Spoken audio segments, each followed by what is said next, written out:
Welcome again ज्ञान मंत्रा classes. ज्ञान मंत्रा classes में फिर से आपका एक बार स्वागत है।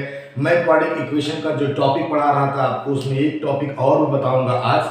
क्लास 10th का टॉपिक है। इससे भी एक क्वेश्चन आपके एग्जामिनेशन में आता है। अभी तक मैंने क्वाड्रेटिक इक्वेशन को सॉल्व करने का मेथड आपको बताया, जिसमें फैक्टराइजेशन मेथड था आपका, दूसरा फार्मूला मेथड था। ठीक है, किसी क्वाड्रेटिक इक्वेशन को सॉल्व करने पर उसके दो आंसर आते हैं। अभी क्या है, क्वेश्चन को सॉल्व किए बिना हमको ये बताना है कि वो इक्वेशन सॉल्व होगा कि नहीं सॉल्व होगा। अगर सॉल्व होगा तो उसके आंसर किस तरीके से आएंगे, रियल है, इमेजिनरी है, या दोनों आंसर अलग अलग होंगे। इसे बोलते हैं नेचर ऑफ द रूट्स। क्या बोलते हैं? Nature of the roots. तो टॉपिक जो है वो यही है, to find the nature of the roots of the quadratic equation. How to find the nature of the roots? तो nature of the roots depend किस पे करता है? जैसे हम देखते हैं कि हमारे जनरल जो इक्वेशन है वो होता है ax square plus bx plus c is equal to 0 is called a quadratic equation.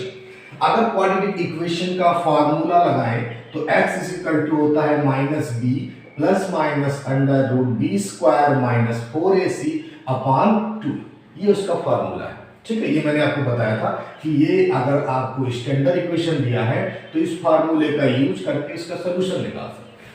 अब देखिए, नेचर ऑफ रूट्स किस पे डिपेंड कर रहा है? जो रूट के अंदर वाली वैल्यू है, जो रूट के अंदर वाली वैल्यू है वो डिपेंड करता है कि रूट निकलेगा कि नहीं निकलेगा, रूट कैसा होगा, रूट नेगेटिव में तो नहीं आ रहा है। तो इन तीनों केसों में इस वैल्यू पर डिपेंड कर रहा है जो दिया है बी स्क्वायर माइनस 4ac।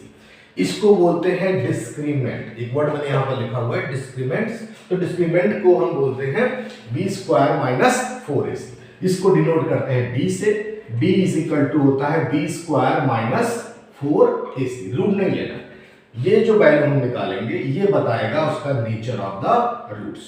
कैसे बताएगा? अगर हम d की वैल्यू निकालें, इसमें तीन कंडीशन आ सकती है। फर्स्ट कंडीशन है d is equal to 0 if d is greater than 0 and third is d is less than 0। Equal to 0 का तुमने समझा, लेस देन ग्रेटर देन 0 का मतलब पॉजिटिव वैल्यू। अगर 2 3 4 100 कुछ भी आ रहा है पॉजिटिव में, और ये है आपका negative value d less than 0। 0 से लेस होगा तो क्या आ जाएगी इसकी वैल्यू? आपका नेगेटिव में आ जाएगी। इस केस में अगर हम देखें तो डिस्क्रीमेंट की तीन वैल्यू, अगर 0 आया, अगर हम d की वैल्यू निकालें, d की वैल्यू 0 आ गया तो लिखेंगे रूट्स आर, रूट्स का मतलब होता है आंसर, तो roots are real and equal. कि जो आंसर आएगा वो रियल नंबर में आएगा और दोनों आंसर सेम होंगे। दूसरा है d इज ग्रेटर देन 0। अगर ग्रेटर देन 0 है मतलब पॉजिटिव आ रहा है, तो उस केस में कहेंगे जो रूट्स हैं वो आर रियल एंड अनइक्वल, और इक्वल नहीं। यहां कह सकते हैं डिस्टेंस भी बोलते हैं कहीं कहीं कि वो इक्वल रूट्स नहीं आएंगे, मतलब दोनों आंसर आएगा, एक में 2 आएगा तो में 3 आ जाएगा। थर्ड है d इज लेस देन 0। इस केस में अगर लेस देन 0 होता है तो इसकी वैल्यू नेगेटिव हो जाएगी, और हम जानते हैं कि नेगेटिव का रूट्स रियल नंबर में नहीं फाइंड होता। तो लिख देंगे no real roots, no real roots. इसको नो रियल रूट्स भी कह सकते हैं या इमेजिनरी रूट्स भी बोला जाता है। कहीं कहीं बुक में आपको इमेजिनरी रूट्स मिलेगा। तो डिस्क्रीमेंट फाइंड करने के लिए ये तीनों चीजें आपको पता होनी चाहिए।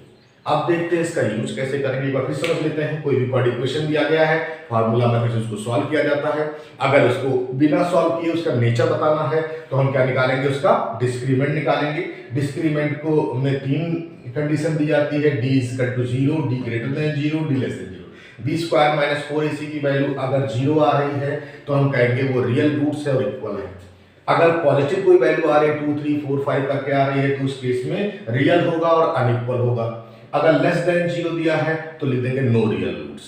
ठीक है, ये तीनों कंडीशन आपको याद करनी है, बोर्ड में इसका क्वेश्चन आता है।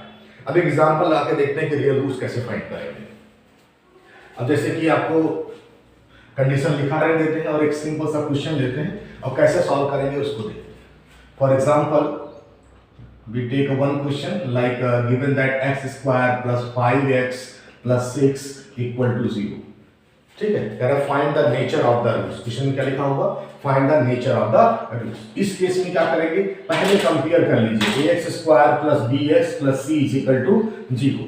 तो a की वैल्यू आ जाएगी 1, b की वैल्यू आ जाएगी 5 और c की वैल्यू आ जाएगी 6। कंपेयरिंग में कोएफिशिएंट कंपेयर करते हैं, a का मल्टीपल यहाँ पर 1 है तो 1 आ जाएगा, b की जगह पर 5 है, c की जगह पर 6 है। a b c अगर आपका फाइंड हो गया तो डिस्क्रीमेंट वाला फॉर्मूला लगाएंगे।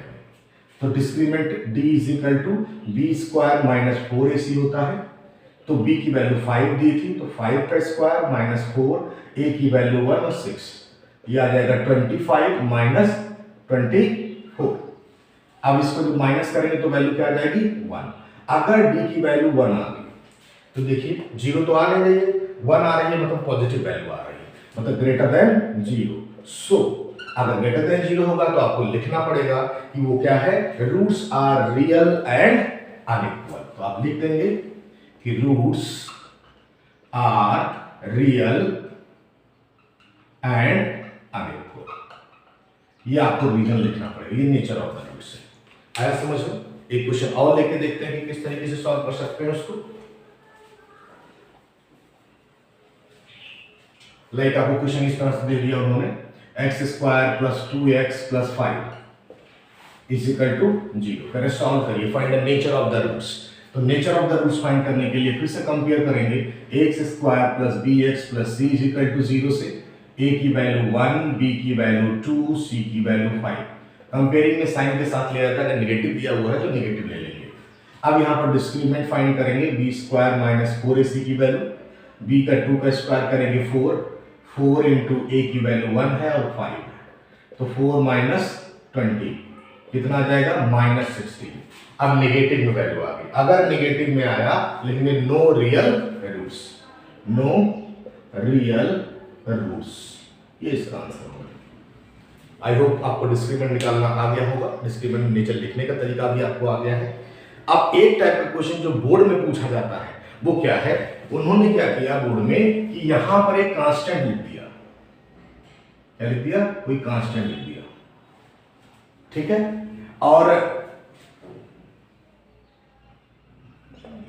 मान लिया जाए क्वेश्चन दिया हुआ है ऐसे, के एक्स प्लस 4 का 0 फाइंड के, उस क्वेश्चन में लिख देंगे फाइंड के if equation have real and equal roots.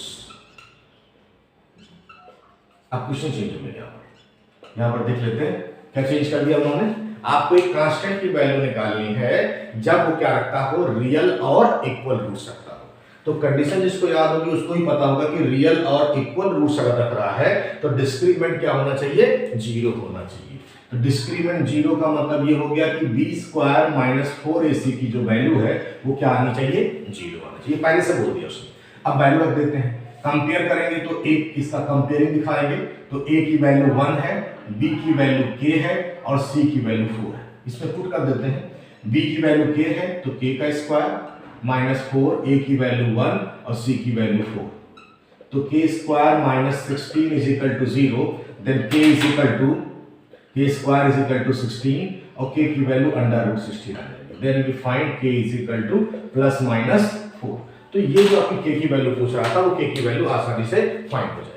तो इस तरीके से आपको ये समझ में आ गया कि डिस्क्रीमेंट कैसे निकालते हैं, नेचर ऑफ रूट्स क्या होगा, और इस केस में आपको अगर कोई कांस्टेंट दिया है तो उसकी वैल्यू कैसे फाइंड होगी। तो आई होप आपको आज का टॉपिक बहुत अच्छा लगा होगा, और please like and subscribe my channel. अगर आपको कोई प्रॉब्लम है तो आप मेरे कमेंट में लिख सकते हैं। अगर किसी टॉपिक को आपको नहीं समझ में आ रहा है तो वो टॉपिक में समझा दूंगा। कुछ बच्चे बार बार मुझे कमेंट कर रहे हैं फिजिक्स का एक टॉपिक बनाने के लिए। आई होप संडे को मैं वो टॉपिक बनाऊंगा और मंडे को आपको फिजिक्स का भी एक टॉपिक बताऊंगा। थैंक यू फॉर वॉचिंग ज्ञान मंत्रा। देखते रहिए, लाइक करिए, सब्सक्राइब करिए।